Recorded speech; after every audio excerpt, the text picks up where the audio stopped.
Hi, and welcome back to the Retrogen podcast. Today I have with me a returning guest, Denholm, also known as the Velvet Cinephile. How we doing? All good, Jeff. Thanks for having me back. That's all right. Thanks for coming back. For those who don't know, look, who are you? What do you do? Uh, well, I guess I'm a film critic slash reviewer slash blogger slash film buff. It's a fancy title for unemployed, some might say, but yeah, I've been running my blog now, Velvet Cinephile, for 5 years. Crikey. Already? Wow. Yeah, started Yeah. in June 2018. Time flies. Oh yeah. And yeah, just post reviews about current releases. Yeah, just anything to do with film, I talk about it. So yeah, Okay. So you sort of like keep your fingers on the pulse of like modern day films and even looking back at like retrospective of some older stuff, eh? yeah. Best I can do anyway. I mean, I've even stretched my wings out to do video essays now. So Oh. like I did the one about oh, what did I do? Oh, I did Tokyo Story, didn't I? Yeah. Oh yeah, I saw that. Yeah. Yeah, because because I'd always wanted to do like them, them video essay type things, because I enjoy watching them, and I always wanted to like do one, not like a major one, but I found out that Tokyo Story was being re-released. I think it's like 70th anniversary or something, so I just knocked that up in a couple of days. So, Hmm. I mean, I've never heard of that film before seeing your video, so well, it's a great film, and it just I do enjoy editing, even though I'm not like a pro or anything. So it's a good excuse for that. hmm.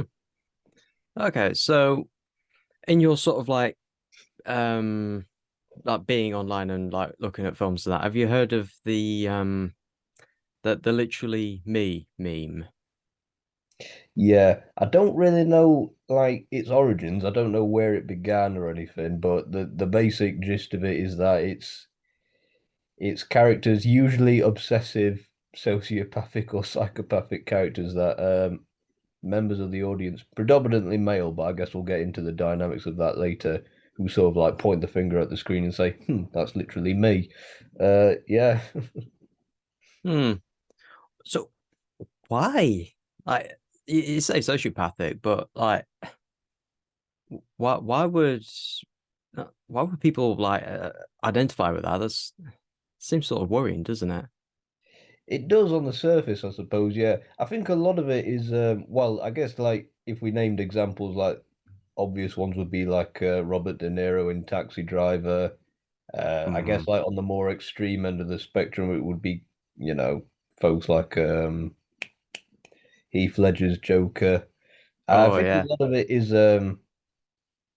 I think a lot of it is due to like the charisma of the characters. I think a lot of it is kind of this idea that it's not real. It's almost like they wish. It's almost like the audience, the demographics are thinking, man, I wish I could like blow up buildings and stuff. But obviously that's illegal, so I can't do that.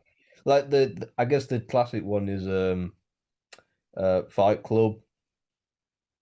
Yeah, yeah. Yeah, I think that's like the poster for like literally me characters, going against like the man and the system and whatnot, and materialism. There's another film as well, which is a good example. American Psycho? Yeah, that's the one that keeps cropping up, although I've not seen that for donkeys, like Oh 10 yeah. years ago. But yeah, I think it's called Falling Down with Michael Douglas, where he plays like some like generic office bureaucrat, and then I think he stages a like a hold up in like a cafe. Oh yeah. With like a submachine gun and stuff. I think it's the idea that this guy does everything right in life and yet he still gets fucked over. When did that come out? When did late 80s, I think. It's a Paul Verhoeven film, 87, 88. So well before Columbine. Yeah, yeah, yeah, yeah, yeah, yeah. Um, Oh, that film, be one of the films that's, oh, I couldn't make it nowadays. yeah, that's probably true. I don't know about that. I mean, there's other ones. I feel like one of the disturbing, literally me characters is oh God, Jake Gyllenhaal's in it. Nightcrawler. Oh, oh, Like that one, yeah, that yeah. one I think is a bad example because I think the character in that isn't really redeemable at all. I think he's just a slime ball. That's like the worst example, and I just think he's a slime ball. And his worldview. That's the thing. Like the worldview of these like figures is always like really cynical, isn't it? So, but yeah, Did he start off more sympathetic, like the underdog, so the audience would, to start with at least, automatically sympathize with him, and then he sort I of don't. descended into that. I don't remember. I think maybe that was what they were going for, although I think maybe that's the problem is that I didn't really perceive it as that. I think that works if there is like that arc, as you say, where they start sympathetic. I think the problem for me with Nightcrawler is that he never was. So, but maybe Mm, that's just me, you know what I mean? But yeah, I think that's kind of the crux of it really, isn't it? Is that the character that you need to fit they need to have a certain vulnerability. You need to feel either empathy or sympathy with them for in order for it to work. Like even Travis Bickle, even though he's clearly like a lunatic, you do kind of feel for his plight at the beginning. Um, yeah. but yeah, it's predominantly male characters. The only female example that I can think of is Pearl, the horror film came out this year. That's the only example of one because Okay. I think that's because but I think so in that film she played like a I don't know what the polite word for deranged is, but basically she's like this lonely girl who lives with her parents on this farm. It's set in like the tail end of World War One, and she really wants to be a dancer. And shock and horror, it doesn't come to pass. It doesn't come to fruition. Um, and she ends up becoming like a mass murderer. But that's the only. But that I think the reason why that's unique is because she's a female, but she's also the main character. Like Mm, usually when female characters are insane, they're usually like on the sidelines. okay. So it's interesting to say that because one example that came to mind was Amy Dunn from Gone Girl. Yeah, She's not the yeah, main character, although within that film you've got like a big segment that's basically focused around Nick Dunn and then yeah, Amy, and then sort of like bits and pieces after like intercut between them as opposed to just focus solely on one of either of them. yeah, But I guess for her, like the non again to use the word psychotic, the non-psychotic elements of it would be I'm not happy with my life. I want to escape. I want to just disappear, which I guess can be sort of relatable for some people. Like yeah, if people aren't happy with their life, they want to escape. But to fake yeah. their own death, that does seem a bit like, okay. Yeah, it's a bit extreme. It's a bit excessive, I suppose. Yeah, but I think the reason I guess it's just because it's not real at the end of the day. It's the old argument about like horror films create murderers and stuff. It's like no, they don't. It's not real, mate. You know, Mm, if you're already, I think if you're an audience member and you're already that way inclined, then yeah, but you don't walk into a film a good person and come out bad. You know, yeah, you don't watch. At least I don't think you do. There's no evidence to support that you do anyway. You don't go into like The Godfather, you know, an honourable person and then come out, you know, and go and knock off, you know, some old ladies in Tesco's. yeah, I guess so. Although Yeah. to run this example by you, Birth of a Nation, 1915. Yeah. That film is often credited for being the impetus for the second iteration of the KKK. In that example, did that film cause that violence? Uh, I know, asking the big questions here. yeah, no, no, it's I mean, I guess it's kind of it's one of them like apples and oranges really. It's hypothetical, I suppose. Because I would say that even if the film didn't exist, that sort of undercurrent of prejudice would still be there anyway. Um, Mm, so this is again, like I was saying earlier, like if you're already that way inclined, maybe yeah, it'll push you over the edge. But the people that would commit them crimes, they would have done it anyway, even if they hadn't seen Birth of a Nation, I think, anyway. So it doesn't also help that Birth of a Nation actually does glorify, the KKK. Because that's the thing, yeah, like, I used The Godfather as an example earlier. Like, that doesn't glorify the mafia, I don't think, anyway. Whereas Birth of a Nation, Birth of a Nation actually could glorify the KKK, presents them as like superheroes in the aftermath of the Civil War. mm, It's an awkward film because it's genuinely a landmark, and it is a great film. Like the battle scenes in there are still like astonishing, but then you just get third degree cringe when an obvious Caucasian man with shoe polish on his face shows up. yeah, But yeah, yeah. no, yeah, I don't think I don't know because I've got no like data in front of me. I've got no evidence, so I can only go off of, like observations and anecdotes. But I don't think it may. I mean, the thing is, like the year later, the director D.W. Griffith literally made a film called Intolerance, so, which is it's almost like it's the equivalent of basically saying, no, no, no, I ain't racist. My next door neighbor's black. Well, his father was a soldier in the Confederacy. Uh, so Was he there's really? yeah, Oh, really? I didn't know that. Yeah. they're a Okay. bit of a personal link, but he was also one of the founding members of United Artists. Yeah, yeah, he was. Yeah, he was with Dougie Fairbanks and all them people. Yeah, yeah. I didn't know there was actually quite a lot of films about the Confederacy back then. Hmm. Gone with the Uh, Wind. eh? Gone with the Yeah, Wind. yeah, yeah, yeah, yeah. That's true. There's The General with Buster Keaton, which is a great film. It's a great comedy, and Buster Keaton plays a Confederate soldier. Was it like pro or Well, I'll put anti-Confederacy? it this way: they beat the Yankees. All Because right. basically, Mad Max Fury Road? Hmm. It's basically that, but with a train. Basically, the Union Army. So Buster Keaton plays this guy who he's a train driver. His train is called the General, and he lives in the South. I don't think it specifies where in the South. I don't know if it's like Virginia or somewhere. But anyway, the Union Army steal his train. He chases the train, gets the train, takes it back to the South. The Union Army chase after him, and then there's just this big battle. But yeah, yeah.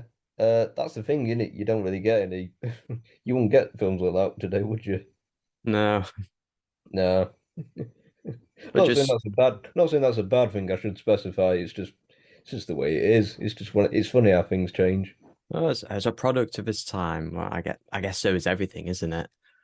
Yeah, yeah, yeah. But it's like we can go with the wind. It's like they just totally gloss over the slavery. The closest they get to it is it's in like the third act of the. I say the third act. The film's like nearly 4 hours long. So what does that even mean? The third act. But I think I think they employ. So it's after the war. So slavery is abolished and stuff. But all the like African Americans work in like some mine, and Leslie Howard, who is conspicuously British, even though he's meant to play a Southern man, he says, "Oh, they're treating these men like animals. They were better off in our day." It's it's Oh, just, it's just hilarious.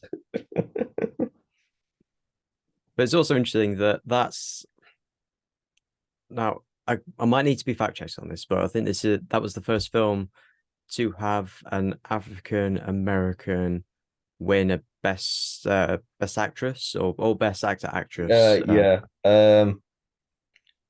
Shit, what was her name?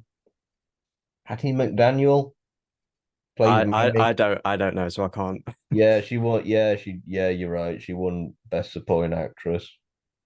All right. So just going back to literally me, Yeah, Joe. what a what a fucking version that was. Sorry, guys. It's all good. Joker. Now, Yeah, a film that's, I mean, a lot of people like sort of, even if they don't like explicitly like sympathize with him, they sort of like at least empathize or at the very least make memes about him. Now, at the beginning of the film, he's sort of like sympathetic, seen as just like again this weak underdog, and his yeah, first act of violence was against a group of people that we are framed as well automatically not liking these drunk affluent businessmen picking yeah, on well yeah, on people, which it instills in us that we don't like this. This is horrible. Why doesn't someone stop him? And then when he does, we yeah, automatically think, oh yeah, yeah, go get in there. Even though it's a brutal act of violence, that it's not like sugarcoated at all. There's still the sense of I, the law says I shouldn't do it. I probably shouldn't kill people, but I kind of yeah. not I saying I think want to kill the people, but yeah, you know, yeah. I mean, there's like I should stress that nothing I say here is it's been said more eloquently elsewhere. So there is a lot of that sort of political undercurrents in the Dark Knight and the Joker.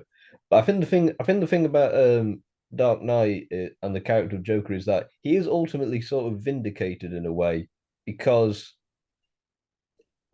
it's not that everything that he says turns out to be true. It's the fact that he kind of forces Batman to become like a total fascist. You know the thing about the phones? yeah, yeah, Yeah, basically it's almost basically saying like it's almost like the film's basically admitting like, yeah, it's a bit fucked up, but we kind of do have to like look into like all your privacy just to catch this one guy. And it's like the Batman at the end of Batman Begins, the beginning of Dark Knight would have been like absolutely not, but by the end of it, he's just like, yeah, fuck it, I'm out my depths here. Sorry, we've got to like, commit some, we've got to commit a crime to like save a bigger crime. I think that's I think that's kind of the thing about the Joker is that he is sort of vindicated in a way. Um, that the most unrealistic thing about the film is, the bit with the two boats. yeah, yeah. Yeah, that it's like if that was real life, yeah, they would have blown up. They would have blown up the other ship. You know what I mean? That's like the Mm. most unrealistic part of the film. You know, I but think again, 2020 has shown anything that I think that's yeah, revealed a bit more yeah, of human exactly. nature. Yeah. But I think that like sums up the Joker though is that he's kind of he sees like he sort of sees through the veneer of bullshit. This is as far as like the audience. This is how the audience perceives him. Is what I'm trying to say. Is like he sees through like all the veneer of bullshit, and he's just like he sees everything for what it is.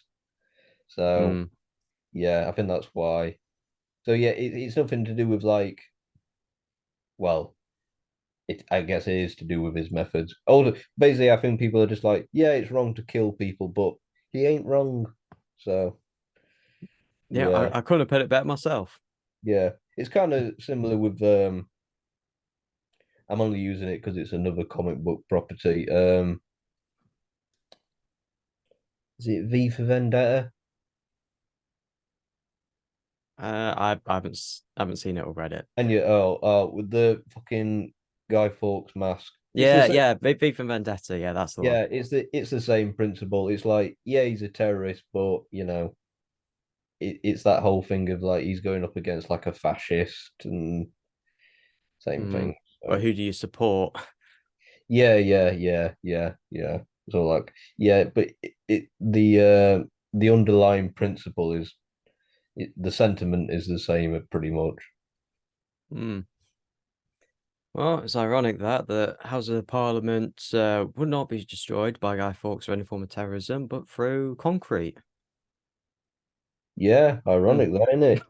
A lot less dramatic, but you know,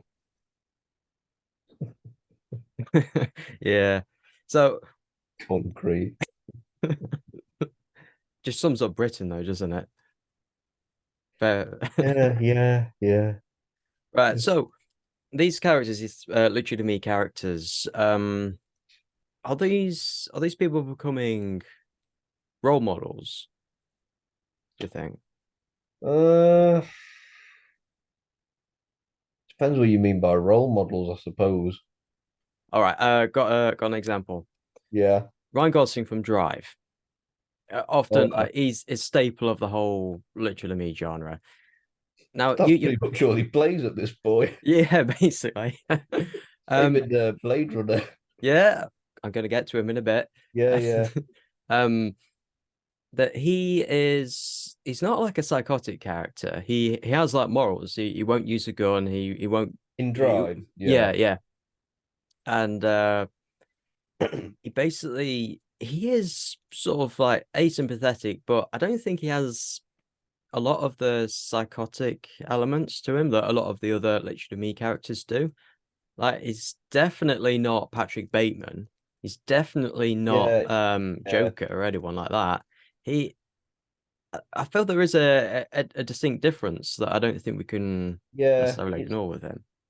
It's kind of like that old that sort of old Western samurai thing where he has like he's a criminal, but he has like a perverse Yeah, code of honor and stuff. yeah, yeah. So yeah, that's kind of what sets him apart. So yeah, Hmm. So again, we're going to Blade Runner now with Ryan yeah. Gosling. His whole career is just playing literally me characters. Well, I mean, if it makes him a living, I can't hate Oh on it. yeah, yeah. He does really well at it. That he he also comes across like an outsider. Like we know in the Blade Runner universe that Yeah, well, he there are literally these is, isn't it? Yeah. yeah like there are literally slurs against Yeah. replicants like skin job or Skin Skinner. job, yeah, skin Yeah, job. classic one. Um, but yeah, but he's still like he has a job, he has a particular set of skills. Yeah. He's valued by his immediate superiors, even if they don't value him as a person. He's still valued That's the as thing. He's like really good and competent at his job. mm, It's just because he doesn't have blood. Yeah, yeah. Yeah. See, I think is he called K? yeah. He's called K. He's a good example because again, it's that sort of thing where he doesn't like he doesn't like give anybody any shit. He does everything right, and yet at the end of the day, he's a skin job. So Not his fault, is it? exactly. But nothing. It's like he could save a drowning child. He could like cure world hunger, and to some people, it wouldn't matter because he's not human.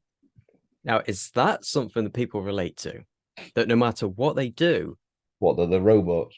what No, yeah, yeah, no, I know what you mean. yeah, that society won't like give them the validation that they need. So is it do you think people relate to him because of a lack of validation? I mean, that's the impression I got from it.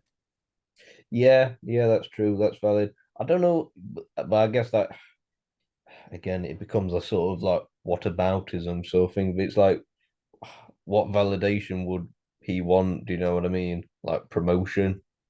Mm, It's that kind of thing. It's that sort of like material. It's all like material stuff, isn't it? I don't know. I don't know.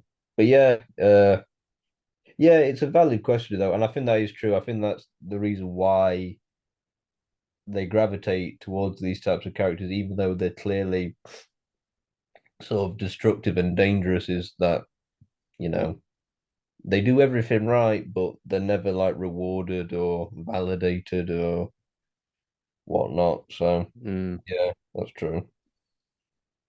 Another impression I got from him was I don't know if you'd call it intimacy issues, but Joy is typically seen as not being a real girl, and he is Oh, typically yeah, seen yeah, as yeah. Oh, and not being Anna a real de boy. Armas, Pardon? Anna de Armas, the character. Yes, yeah. Yeah, sorry, yeah. I didn't know. Is that what she's called? Joy. Yeah, I didn't know. Yeah, I Yeah, couldn't remember. yeah, because I thought you like meant the he emotion. I thought you meant the emotion, Joy. I thought he's the most joyless character I've ever seen. What joy? Yeah, sorry. Yeah, that's me being an idiot. Yeah. That's all So, right. yeah, what was you saying about it? Sorry. Um, that even though he is personally fulfilled, other Yeah. people like look at him and sort of like, oh, you don't like real girls, do you? Or oh, you really enjoy our products. Like she's very like to him, there's like a deep emotional connection, but to everyone else, it's just like, oh yeah, you got one of those, have you? So there's sort of like Yeah. a again lack of validation in that respect. Yeah. Yeah. Yeah, that's true. Yeah. Yeah, I mean, it also doesn't help that because he's a naturally stoic character anyway. So you could never really tell. Well, you can tell what he's thinking, but that's only after you've spent so much time with him. But I guess the idea is that they think he's an android, so they just think, well, again, it doesn't really matter because he clearly doesn't think how we think or feel what we feel. So to him, it's just him wanking off to an AI. Yeah. But then again, if a human does it, you're not given the same sort of judgment. Yeah, yeah, yeah, yeah. That's true. It's that sort of double standard, isn't it? Is that because like humans have feelings, they have the emotions, you don't, even though that again, like you say, when you spend enough time with them, you realize no, it does have the emotion behind him. Yeah, yeah, yeah, Hmm. yeah. That's a great film, though. Blade Oh Runner yeah, yeah. 2020, Blade Runner 2049. I mean, Mm. Blade Runner's a great film as well. Oh, Oh yeah. They're different, but they're complementary to each other. yeah, yeah, yeah. They are. Yeah, Yeah. So again, going from one Ryan Gosling film from another to another, yeah. Ken. I tell you, the guy doesn't stop. No, no, it's every 6 years he has to come out with a film that is generally like well regarded Yeah, with yeah. people. I've just read. Yeah, I've had to do some quick maths. Yeah, 2011, 2017, 2023. Yeah, So now, 2029. so now Come we've just on. got to wait till 2029 So for we Barbie 2. we've both seen Barbie. We both saw it on opening day, didn't we? Yeah, yeah, I think so. Yeah, yeah. Mm. Overall, your thoughts? What on the film? On the film itself? Yeah. I'll be honest. My opinion hasn't changed that much. I should stress I've only seen it once. I know that you and I have spoke about this before, but I've read so much like literature about it, and I've seen so many clips, both in and out of context, that I feel like I've seen the film like 4 times. Um, but I've only seen it once, Mm. so I should stress that. However, thinking about it, my thoughts when I first saw it was I thought it was just a fun film, but it sort of bursts with ideas that go also everywhere and doesn't always cohesively manage them. Um, and I kind of feel that even more like however removed we are from it. I don't know when it came out, 4 weeks ago, something like that. Might even be more. I don't know because we're Oh. recording this in nearly mid-September. Oh, 6 weeks, I want to say, Yeah, because yeah, it's yeah. 21st of July. 21st of July. Yeah, Yeah, yeah, yeah. You're right. Yeah, Barbenheimer. Yeah, getting. yeah, yeah, yeah, yeah. Um. So yeah, I don't think it's a great film, but I don't think it's crap either. I think it. The problem with Barbie, well, there's two big problems with Barbie. I think one is the marketing, which in some ways was good because it led to it having, grossing $1 billion plus and whatnot. But I think the problem is that it's sort of people go into it thinking, "Oh, Barbie is a kids' film," when it's really not a kids' film. You know, Mm. I mean, it's about fucking yeah, it's about a doll, but she has like an existential crisis. I don't have Um, a vagina. yeah, Mm. exactly. And my biggest, I know I also did a review of Barbie with another friend of mine, Samuel, and I'm basically just repeating what I said there. My biggest problem with Barbie isn't with the film; it's kind of like what it holds for the future because you know that they're gonna make like Barbie 2, and they've already announced. I think you spoke about it as well. They've already announced like all these projects, like a fucking Oh yeah. Hot Wheels movie, and it's like, oh, Uno. fucking Uno. Yeah, exactly. Yeah. Oh. So yeah, in isolation, I think Barbie is good. I don't think it's great. I think there are elements that are great, like the set design. Mm. That's awesome. I think Margot Robbie is really good as the titular role. Yeah, like you hear Margot Robbie's playing Barbie, and it seems like too good. It's too Mm. perfect casting. It makes sense. Yeah. Yeah, that's the thing. It does make sense. And of course, our boy Ryan Gosling, best thing But about it. hey. Yeah, So speaking of which, I know you said you read a lot of things about the film, and a lot of things I've read about is I don't know. I feel there's this irony. Like you got this like woman-heavy film. It's directed by Greta Gerwig. It's now become the biggest or the highest-grossing film directed by a woman. It's very like centric or like focused on like women's issues and like things that probably would affect women more. At the same time, you're finding all these things about focusing on the main male character in a very like woman-centric film. I find that ironic. Find it really ironic. yeah, it is ironic. Sometimes it just can't be helped though, because for me personally, maybe it is, I don't know. Maybe it is because I'm a man. I don't know. I don't think it is. But for me, the problem with, well, not the problem with Barbie, but one of the things about it was I didn't actually find it that funny. The only bits I found funny was Ryan Gosling as Ken. Outside of that, there weren't many laughs for me. But to me, that's just a testament to Gosling as a performer and his timing, not necessarily the fact that he's, the male lead.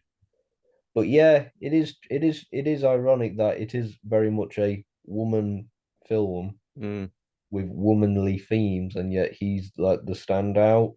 So yeah, it shows great casting, but I'm also sort of like you're kind of like stealing the show from yeah, Barbie. yeah. Although it Mm. was co-written by a man, Noah Baumbach, Who is the husband of Greta Gerwig? husband, partner, I think. Yeah, yeah, Okay, yeah.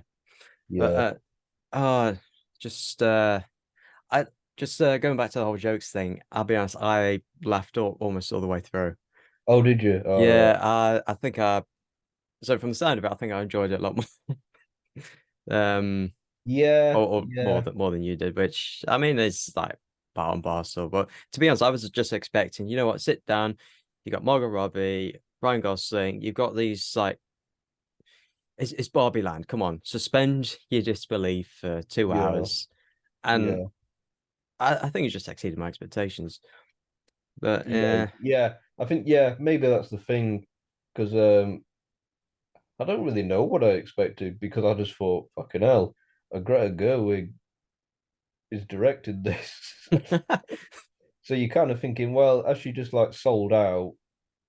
But no, I think it is very much her film, you know.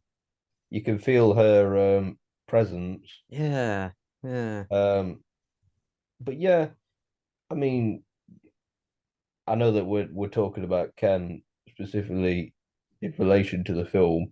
Because obviously, um, his part in the film is that he goes to the real world and he's like, "Oh, patriarchy is good," and takes it back to the fantasy world of Barbie. Um, Incidentally, I think I heard the word patriarchy more times in this film than I have in my previous 25 years of existence, along with Mattel.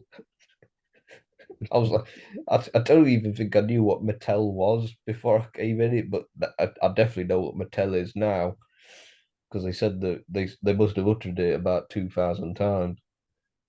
The Oh, interesting thing, the interesting thing about Barbie and Ken though is that they sort of obviously at the start Barbie land is all the Barbies, all the women have like the key roles, like there's like Nobel Prize winners and stuff, and the Kens are just Ken, they're just there.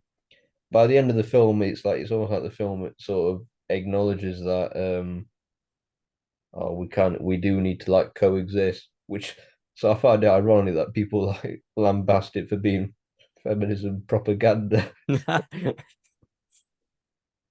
I guess it's different because you think about all these blockbusters, they're very like action franchise centric, which typically appeal to men.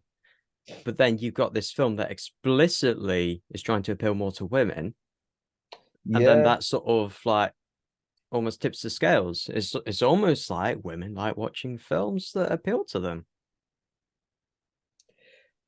yeah, that's true. I mean, it's interesting when you consider the fact that a lot of female-led mainstream blockbusters by big studios tend to flop anyway.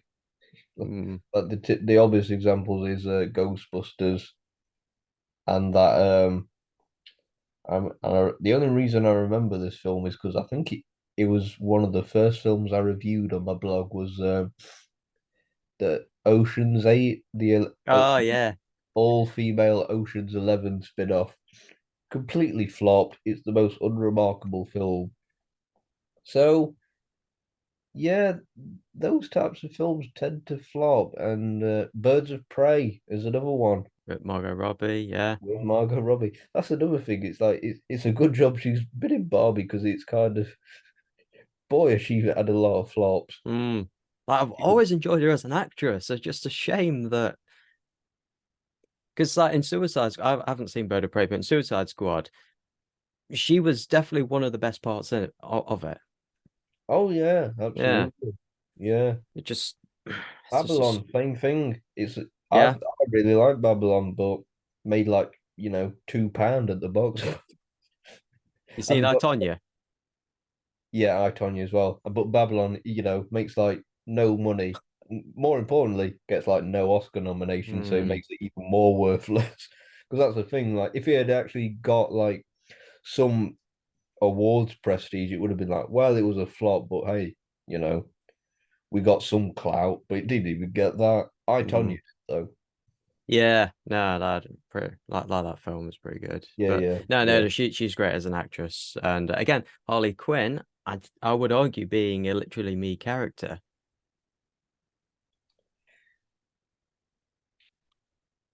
The reason why I say yeah. that is a lot of people, a lot of girls tend to dress up as Harley Quinn for like Halloween, or Yeah. especially in, like when Suicide Squad came out, that was like a big thing. I mean, how many girls are going to be dressed up as Barbie, come Halloween? Oh, mate, that's all you're gonna see. Yeah. There ain't gonna be no Halloween night because it'll be that bright with pink. They will be like, it may as well be daytime. Yeah, Ryan Gosling is the Yeah. king of male literally me characters. Margot Robbie's the queen. Oh yeah, like they're gonna have So, like them I'm Ken enough t-shirts and um, stuff. I Yeah, need to get myself one of those. yeah, that's true. Um, yeah, yeah. I think Ken's a literally me character because it's I think a lot of people look at Ken as kind of like the prototypical male of the modern day, where it's like he's just there. He's actually there to be subservient to Barbie. Mm. It's that flip, isn't it? Where, he's not the breadwinner type thing. You know, Yeah. Yeah, there's that bit was quite explicit as well. yeah, And I guess another thing is that typically in films, especially romance films, like the guy's trying to get the girl's not interested. So the guy's like, oh, I need to change something about myself or improve myself or like work out or whatever, and therefore I'll get the girl. He gets the girl at the end. Yeah, That's like the flow of things. yeah, Ken wants to get with Barbie. Barbie doesn't, but he instead changes and starts to accept that maybe, you know, he's enough on his own, not to rely on someone else to give him that validation. yeah. So in that respect, I don't know, I kind of feel that Ken is a better, I guess you could say, role model compared to say, The Joker. yeah, I know, hot take here, but uh, Well, I think, yeah, because Ken has an arc, doesn't he? So well, I mean, the Joker had an arc, but I guess the arc is more to but it's not like self-acceptance. yeah. Maybe that's the right but it's not like the Joker came out of like the Dark Knight like, and he's like, I'm a reformed man. I've seen Oh, the error of my ways. oh, they need to do that in a new Batman. Yeah, he just becomes like a born again Christian, something like that. He's like Oh, the light. God, to be honest, I'd probably That would enjoy actually be that film good if they though. make That it. would actually Yeah. be good though, because everyone would be like, "Hey, he's reformed," and Batman would be like, "Nah, there's some fishy shit." And then Joker's like, "Haha, psych!" Just whips out a Tommy gun and just starts spraying bullets. Uh, that's what they should have done in Barbie. Well, have Ken do that or the Joker? Yeah, okay, yeah. So you got all these uh, I guess especially younger men looking to these characters and they're sort of either relating or to a greater extent idolizing. Yeah, Uh I I guess what about it like appeals? I guess some like form of masculinity, isn't it? That masculinity is seen as power. yeah, Um, yeah. what is masculinity anyway? I don't know, mate. You tell me. I mean, Uh, it's we're two men here. Like, if we come up with a definition well, between us, there's like the sort of fantasy um masculinity, which is sort of like, Sean Connery as James Bond in Doctor No or something in it, where it's just like everything's cool, um, everything's easy.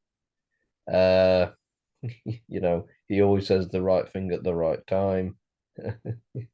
you know, um, but then there's the reality where it's like I'm nowhere near as cool as Sean Connery and as James Bond in Doctor No.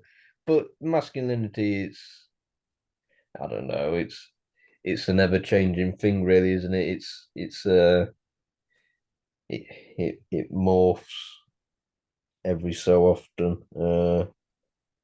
Yeah, yeah. mm, Masculinity for me is just sort of accepting who you are and just riding with it, not feeling.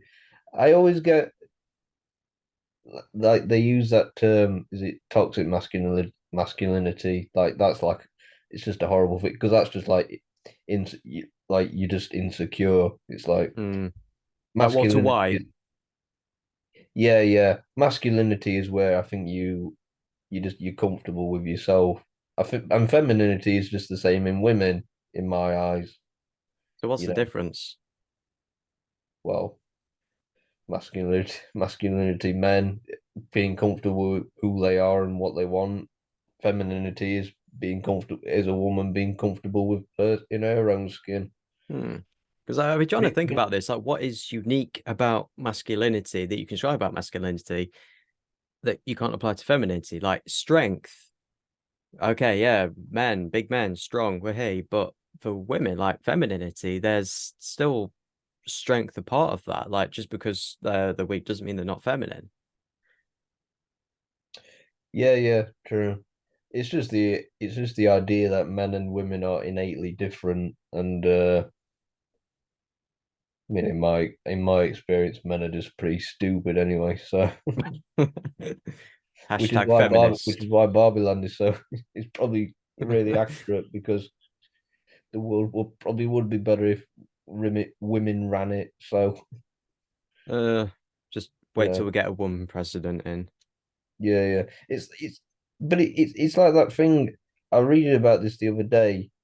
I hope this makes sense in the context of the conversation. But you know, and I only noticed this last week. I was watching Frankenstein, the Universal version with Boris Karloff from 1931, and obviously Ooh, Frankenstein is written by, or was written by, I should say, um, uh, Mary Shelley, who was married to Percy B. Shelley. Well, anyway, in the credits of the Frankenstein film from 1931, it says written by Mrs. Percy B. Shelley. oh no, The poor no. woman, the poor woman didn't even get credit her only for her masterpiece. It wasn't. I think they amended it when they did the sequel, Bride of Frankenstein. But that's yeah, it's things like that. It just don't fly anymore, and with good reason. Hmm.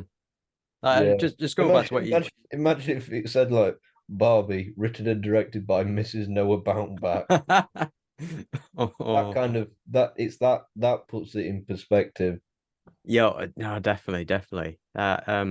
Just going back to what you're saying about like the changing like values of masculinity. Like I saw somewhere like some like Vox Pop interviews in the Oh yeah, 60s, and it yeah, was very much that they're asking like, should the husband be with the wife while she's giving birth?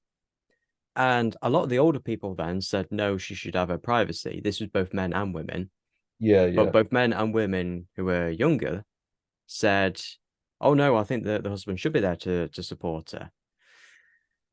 And that sort of like rings true to like a value of masculinity versus femininity. It was often seen as women should be the one to raise the children, men shouldn't have anything to do with that. I think that that's now changed yeah, um in recent years, but it was often that yeah, like men shouldn't have to do anything like that. Shouldn't have to like change a nappy or like feed the children. But yeah, that's sort of yeah, like I say, that's changed and how like the I guess the barrier between like masculinity and femininity, instead of being like these two like camps of like the nuclear family, they're now sort of like almost like crossfading. yeah. Merging, bleeding. Mm. Yeah, It's almost like I don't know if you find this, but personally, the word masculinity and same goes for femininity, like it doesn't really mean much. It's just it means whatever the person saying it wants it to mean, which to yeah, me is like, well, what's the point in saying it? yeah. I don't know. What do you think to that? What do I think they're ultimately pointless? I mean, do you like agree or disagree? And like, I don't know. I find them ultimately. Hang on, got a nice shot of my curtains there. Uh, I think. Well, I don't really put much stock into it, really. So yeah, I'm the worst person to answer because I don't really think about it in those terms. I just like I'm a male, but I don't think I look in the world in a male way. I look at the world in a denim way because Mm, I am denim. I am my own man. So I don't really think about what do I as a male think of this situation? I just think what do I as an individual think of this situation? So yeah, yeah, I don't really put much stock into it. I accept that the female experience is inherently different to mine. I'll put it this way, I don't think I've ever been belittled because I'm a male. okay. Whereas I know that women have been belittled because they are women. That's the big difference. So, that pretty much tells you all you need to know, I think. There's that male privilege. Yeah, it's that filthy male privilege that I just exude. Hmm. It's like podcasts.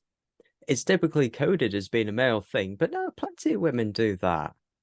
Is it? Or I mean, I guess 5 years ago it was, Yeah, I but guess it is. now it's been sort of That's true. There is some element of truth in that because most women podcasts that I stumble across are always about women issues, whereas most male podcasts are about fucking anything, yeah. you know. Well, I say that most of the male podcasts that I encounter are usually about like sports and shit. So, So just going back to films like say Gone Girl with Amy Dunn, would that work if Amy were male? oh, shit, that's a powerhouse of a question. Would it work if she was male? Um, well, my answer is no, but I can't really give you a coherent reason as to why. I know like the monologue that she does. What what what do they call it? Is it Cool Girl? Yeah, yeah. Yeah, like that works because she's a woman with those experiences. I don't think it would work with a man. I guess the gender role of the man can be whatever he can be. It's the woman's Yeah, job to be appealing to said man. yeah, well, that's the point, isn't it? At Yeah. the end of the day, and there is an element of truth in that, I think. So, yeah, the answer is no. It wouldn't work with a male. Well, it Hmm. would. Well, it could, but you'd have to the whole you'd have to rejig and rewire the whole thing to the point where it would end up being a completely different movie anyway. Yeah. So, yeah, Because I guess that she used as I used the femininity quite loosely, and the fact that she played into the submissive feminine archetype in order to who did Neil Patrick Harris play in it? oh, his character's name. Yeah. Don't ask me, mate. I'm crap Okay. with names. But she, That's the thing. I don't refer to them by the character. If I don't remember the name, I just refer to them by the actors. all right, fair. But But yeah, yeah, with like she sort of like used that in order to sort of appeal to his, I guess you can say, ego. I don't yeah, want to say yeah, male ego because I think that the same thing would apply to a woman, uh, yeah, yeah, yeah, given yeah, enough context. But appealing to his ego yeah, yeah, and using that in order to get what she wanted. Now, yeah, would again, like, would that really happen if that was I guess so, but I guess there's less of that societal expectation that that men would act in, I guess you could say, a passive way. yeah, yeah. I get what you're saying. Hmm. So is that the difference? Maybe like is let's ignore society for a moment, just look at film. Yeah. Masculinity is typically active, femininity is typically passive. For the most part, that's true. Yeah. Hmm. I guess. All well, active, physically, yes. I think usually when female characters, I'm talking about within film, that is within like film history and genre, a female character is usually um active in an intellectual capacity. So like like film noir, Yeah. Oh, yeah, yeah, yeah. um, excuse me, like the classic example, Double Indemnity.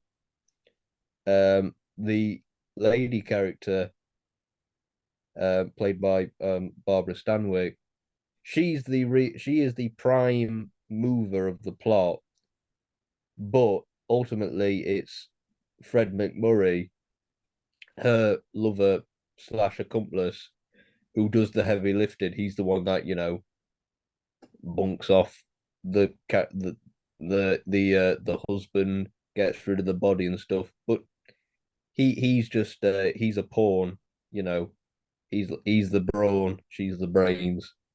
So usually, in my experience as a viewer, the female character, when the male character is active in a physical capacity, the woman is active in a intellectual capacity Okay, okay. for the most part. Is that the femme fatale? Femme Oh, fatale, yeah. mm. Oh, that's interesting. That I I guess another example could be I guess with the Pierce Brosnan and Daniel Craig films, The Bond film, Bond films. Yeah, sorry, James yeah, Bond and M. The yeah, M being like the authority figure, like always has been, but yeah, the dynamic sort of shifted when Judi Dench took the role, and that yeah. she Well, they remained as make that well they authority make figure. a well they make a big deal at the start, don't they? That she is a woman. Mm, But then I think, and then they kind of do the same thing when Daniel's introduced because they reboot it. Um, but by like in Brosnan's case, by like Tomorrow Never Dies and World Is Not Enough, she's just M. It doesn't The fact that she's a female doesn't really come into the equation once they get past that initial hurdle in Goldeneye. And I mm, don't think, and I don't think it's really a big deal at all by the time of Casino Royale. I don't think the fact that she's a woman like really comes into fact, but I think that plays into the more of the fact that times had changed by the time that Casino Royale had come out. Because M up to that point had just been like a crusty old like naval officer mm. before Judi Dench came along. So yeah,